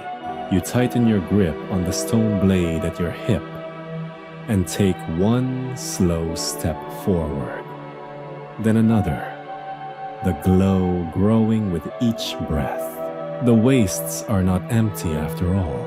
You stand where the land simply stops. Behind you, the wastes stretch flat and endless, heat shimmering in the distance like ghost fires. Ahead, the ocean breathes in slow, massive swells, as if the earth itself were drawing air. You have never seen so much water in your life.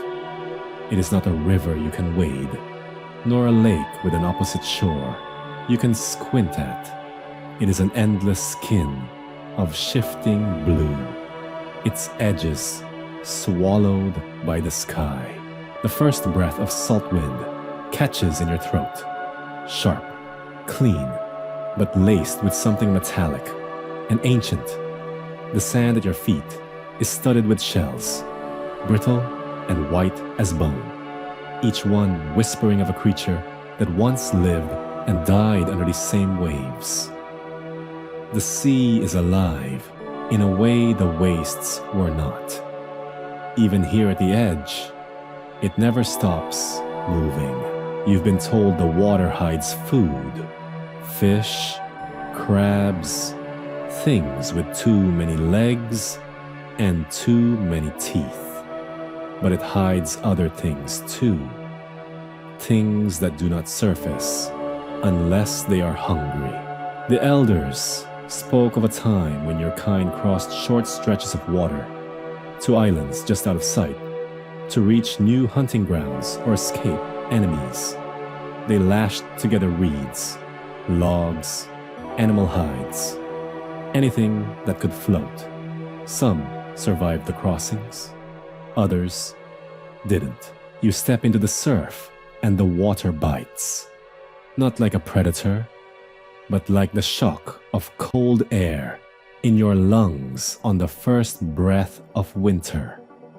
The sand shifts under your heels, pulled away by the retreating wave. Already, you feel the ocean's strength. By midday, you have a vessel, if you can call it that, a skeleton of driftwood, lashed with sinew, covered in hides you hope are watertight. It rocks and sighs under your touch, as if it knows it was never meant to be here. You push off anyway. The land slips away behind you with every pull of the tide. The horizon becomes your prison. The wind tugs at your hair, your clothes, your resolve. Then the ocean begins to speak in new ways.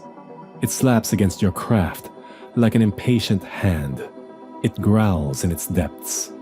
The swells grow taller, lifting you and dropping you like a toy.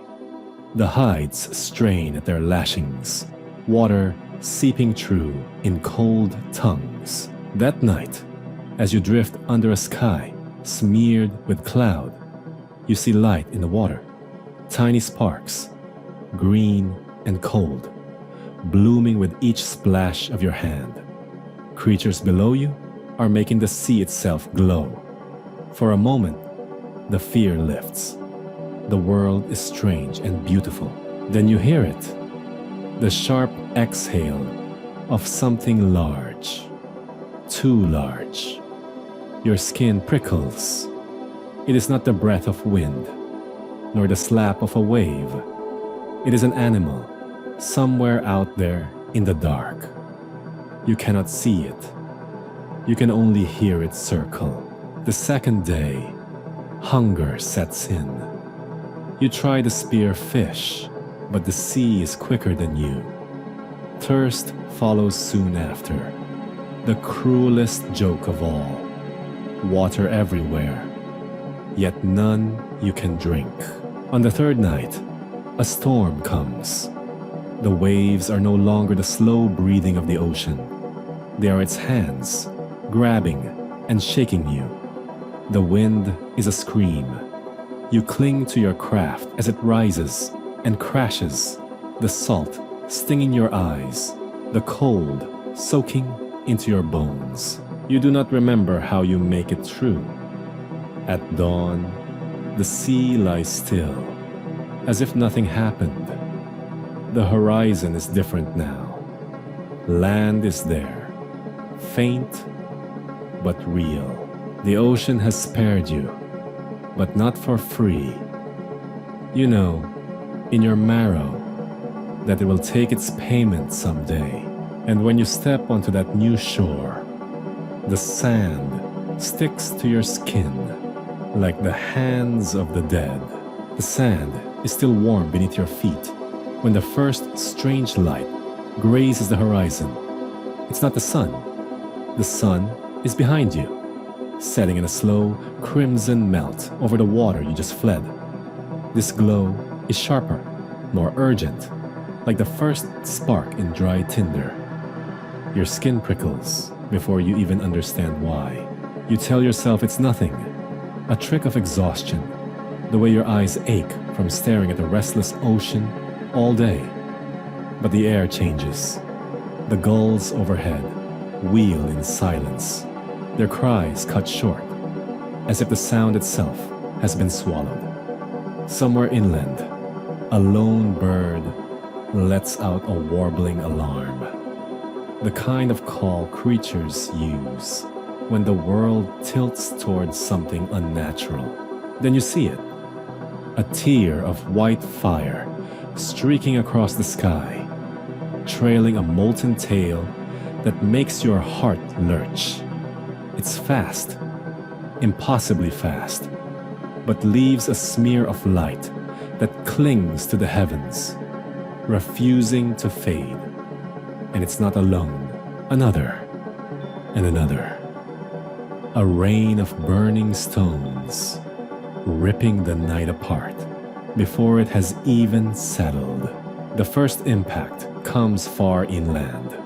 A thump you feel through the soles of your feet more than you hear. A heartbeat later, the ground exhales a shiver of dust that rides the wind toward you. The second lands closer, too close, lighting a ridge in an orange bloom. You think of firewood cracking in the night, but here, the wood is the earth itself. The smell hits next, sharp, metallic, with an edge like scorched bone.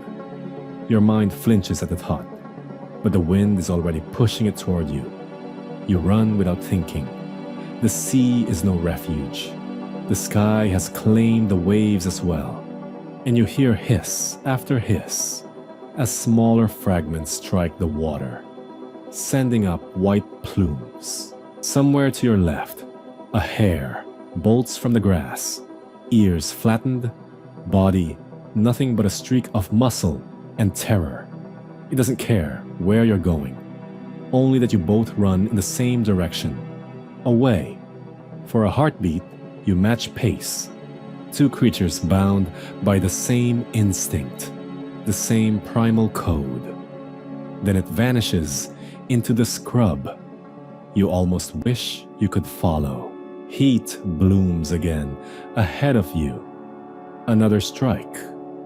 The ground there is black glass now, steaming. You realize too late that the wind is shifting. If the fire falls thick enough, you could be trapped between flame and cliff. And the cliffs here, you've seen them already. They drop sheer into the dark water, the same water you fought to leave behind. Your choices narrow to a single tread. Find shelter before the next barrage. You scan the landscape. Low rock outcrops, twisted trees clutching at thin soil. Nothing deep enough to hide you. Nothing solid enough to stand between you and the skies rage. Then, a shadow. Not just shadow, but depth. A fissure in the land where the sea once chewed at stone. You dive into it as another impact strikes nearby. The sound is so loud, it seems to crush your chest from the inside. Dust rains down in gritty waves, coating your tongue with a taste of old stone and fear. In the half-dark of the fissure, you crouch low. Your breath comes shallow. The air here is still. But every now and then, a fresh gust carries the outside world's scent of burning earth. The sky's fury rages on, a scatter of sound and light. Some fragments whistle as they fall. Others roar. And the ones you fear most are the silent ones. The ones that only announce themselves when they strike. You think of stories your elders whispered, of the day the sky bled fire, and the ground grew hot enough to kill the roots. Maybe they were not stories. Maybe you are living them now. The scholars of the far future will debate this, if anyone survives to tell it, whether the fire came from deep space, a wandering rock from beyond the moon, or whether it rose from within the earth, a mountain exploding its bones into the sky. You don't care about the answer. You care about the fact that you can't see the stars anymore, only burning scars that fade and reappear, like the sky itself is breathing in pain. When the last streak fades and the darkness closes in, you wait longer still. Your legs cramp, your throat aches, your ears ring. Only when the night has grown truly still do you dare to crawl out. The land is different now. Black scars cut the fields. A strange glass crunches underfoot, glittering faintly in the starlight. Shards of earth remade by heat no fire pit could match. The air smells like a forge. Somewhere, far off, you hear the ocean again. But tonight, you know, it is not the only thing in the world that hungers. You've barely had time to scrape the ash from your skin. The sky's roar from yesterday still echoes in your ears, a deep thunder that doesn't belong to clouds. Charred leaves fall lazily around you, still smelling faintly of the ocean, salt, and smoke. Your muscles ache from running, climbing, hiding, and just surviving. You think the worst is over. It isn't.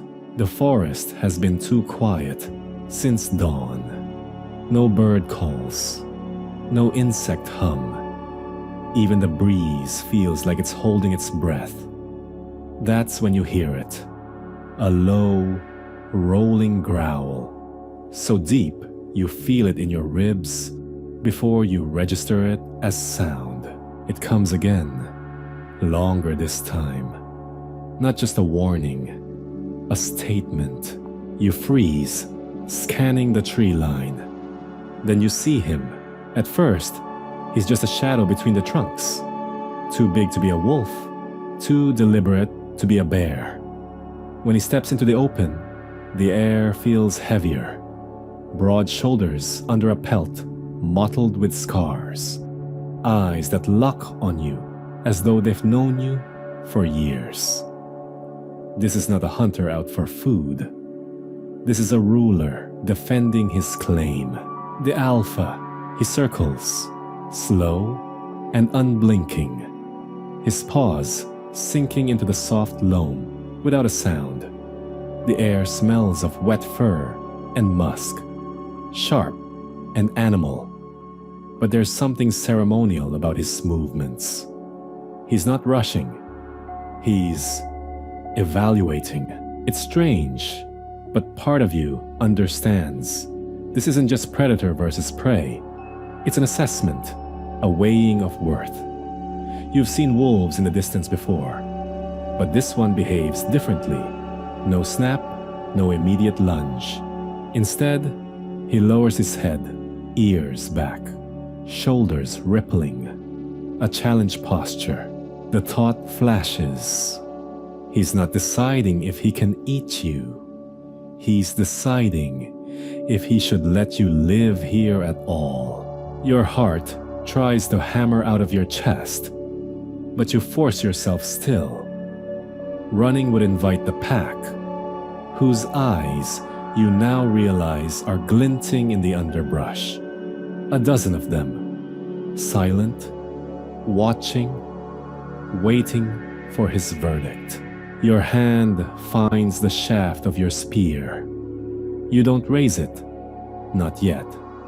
Instead, you meet his stare, jaw clenched.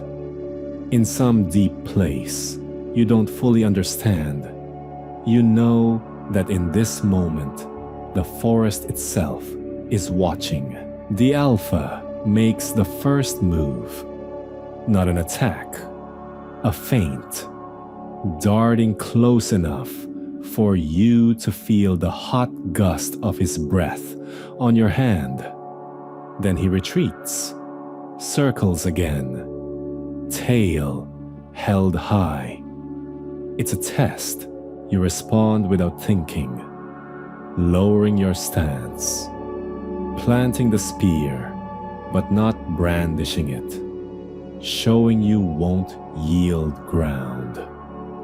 The pack stirs at the edges, one yipping softly, almost like laughter. Minutes stretch. The alpha steps closer again, so close you could touch his muzzle. He stares one final time, then snorts, a sharp blast of air that smells of blood and wild meat. Without a sound, he turns, trotting into the shadows. The pack follows. You're left alone. Not victorious, not defeated, simply acknowledged. Later, as you drink from a cold stream, the encounter replays in your mind. You recall stories, the ones your elders told about animals and humans who once spoke without words, sharing rules of the wild. Scholars would one day argue over whether such tales were memory or myth. You know the truth. You felt it in your bones.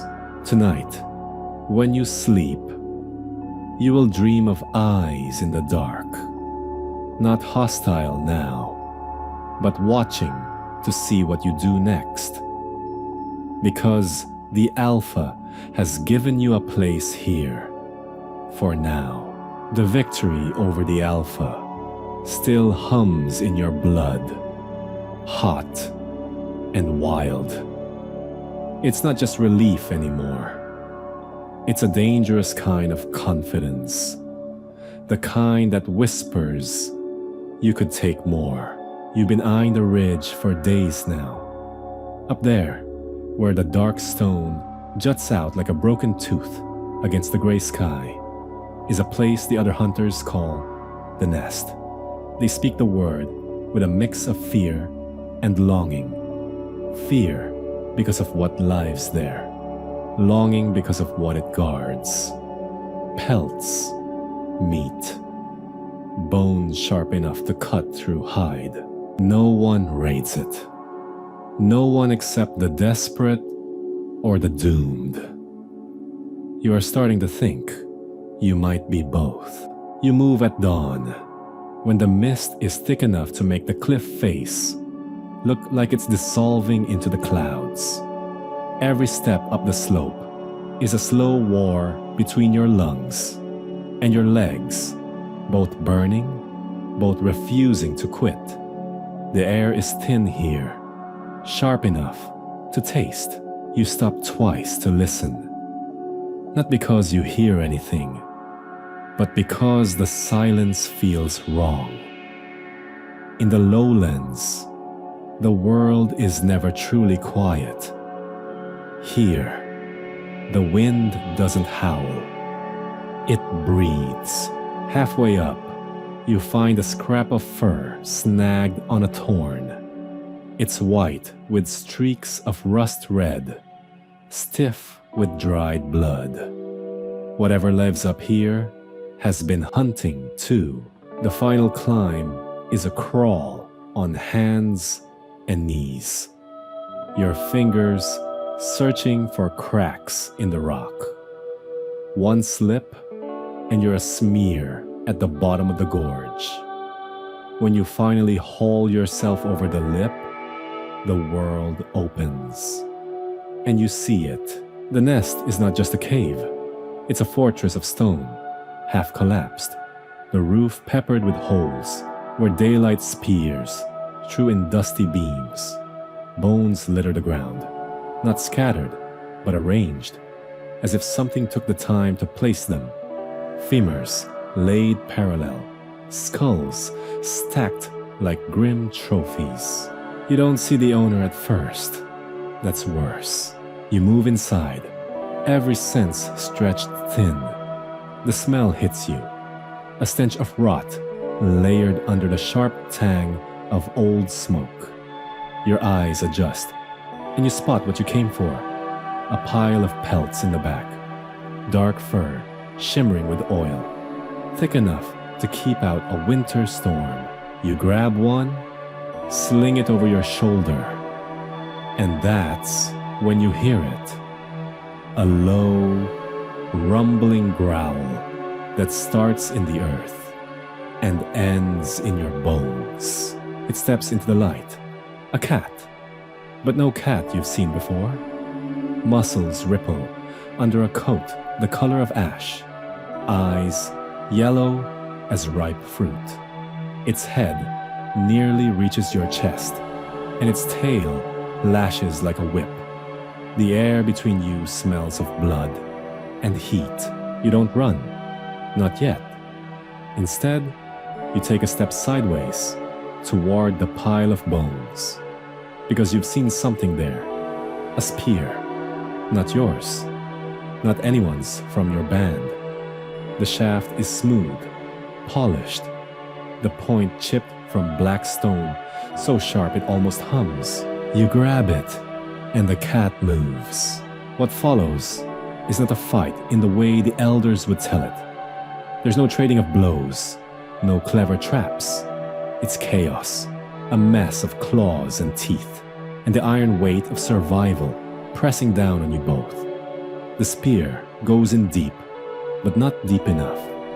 Your arm screams with every shove, the cat's breath hot on your face. When it's over, the silence comes back. You're shaking, but you're still here. The cat isn't. You leave the pelts, the meat, even the bones. You take only the spear. Because this wasn't just a hunt. This was a warning. Someone else made this weapon. Someone else is out here. Quirky detail. On the way down, you find a small pile of shiny stones outside the nest. Not edible, not useful, just pretty. The cat must have kept them. A predator with a taste for trophies no one can eat. Scholarly debate. Anthropologists still argue whether early humans sought out dangerous predator dens for food, skins, and tools, or whether such raids were more about prestige, proving one's worth in the eyes of the group. A pelt from a predator's lair wasn't just warmth, it was a story you could wear. By the time you reach the gorge's edge, the mist is gone, and the ridge behind you looks smaller than it felt. You know that's a lie. The nest will always be larger in memory. The air tastes different before you even open your eyes. Not fresher, not cleaner, Just final.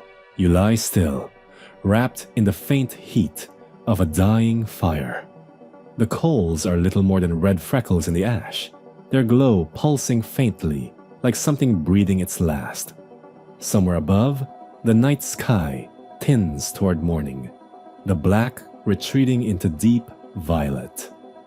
You feel the faint chill of it on your cheeks. When you rise, your knees creak like dry wood.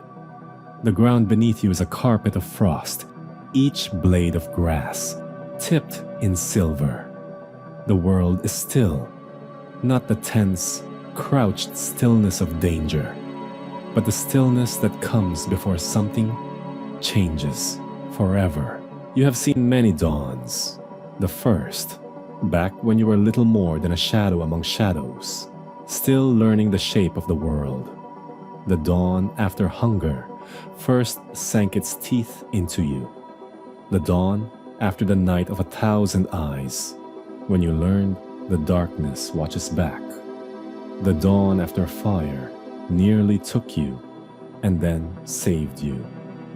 Each one carved something into you. This one feels heavier. You shoulder your pack, what's left of it, and start walking. Your feet crunch in the frost. Every sound carries far in the cold morning air. Somewhere behind you, a single bird calls, thin and reedy. It doesn't echo. Ahead, the land changes. You can see it in the way the hills flatten and the soil turns pale. There is no prey here, no fruit, no safety, only open space and a horizon that keeps pulling you forward. The memories walk with you. The pack that once trailed you through the forest. The taste of salt when the ocean tried to swallow you. The heat of a lightning strike splitting the world in two. The smell of blood on snow. The sound of stone striking bone. You've crossed wastes before, but today there's no sense of searching, no thought of circling back. Every step is towards something, though you can't yet see it. The sky brightens, not golden, not soft, but sharp, almost metallic, as if the sun has been hammered thin and hung there just for you. The frost steams under its light. In the far distance, a shape stirs. Maybe a mountain, maybe smoke, maybe the rise of a land you've never touched before. You keep moving. By midday, your shadow walks beside you, long and dark. You can feel the ache in your shoulders, the burn in your calves, but you do not stop. Something in your chest feels lighter than it has in seasons, as if the air itself has decided to let you pass. When the sun finally tilts toward the horizon, you find yourself on a ridge. Below, the world rolls out in a patchwork of green valleys, winding rivers, and a horizon so far it seems to bend. The light turns the rivers into molten silver. The wind carries scents you haven't smelled in months. Damp earth, blooming grass, the musk of game herds somewhere far off. For the first time in a long time, you smile. You set your pack down, kneel in the grass, and breathe deeply, slowly. The air fills you, not just in your lungs, but in the space that has been hollowed out by cold nights and hunger and the eyes in the dark. Tomorrow will be different. It has to be, because you've reached the place where the old road ends and the new one begins. The last dawn fades into night, but for once, you are not afraid of it And now, as the fire of the day fades, you find yourself sinking into a gentler quiet. The frost is gone, replaced by the low hum of evening insects. The first stars blink into place, shy and scattered at first, then multiplying until the sky feels heavy with them. Your body unwinds, each muscle loosening, as if it knows there's no need to brace anymore. The cool night air slides over your skin like a slow tide, carrying away the grit and dust of the trail. You stretch out in the grass. It is soft here, springy beneath you, smelling faintly of crushed herbs. Somewhere nearby, water trickles, not loud, but steady, like a heartbeat. You close your eyes. Behind your eyelids, the shapes of the day dissolve into drifting color. The pale violet of dawn, the sharp white glare of midday, the molten gold of sunset. Each one folds into the next until they become the same warm glow. Your breathing slows in with the scent of earth and green things, out with the weight of the road you've walked. There's nothing left to chase tonight. The land ahead will wait. The stars above are patient. You are part of this place now, stitched into its dark and gentle fabric. Sleep comes easily here. It curls around you like the hide blankets you once knew, sealing you in warmth. The wind moves through the grass, whispering, but the words are soft and kind. A language older than you, older than fire. You drift, and the world, for once, drifts with you. Sweet dreams.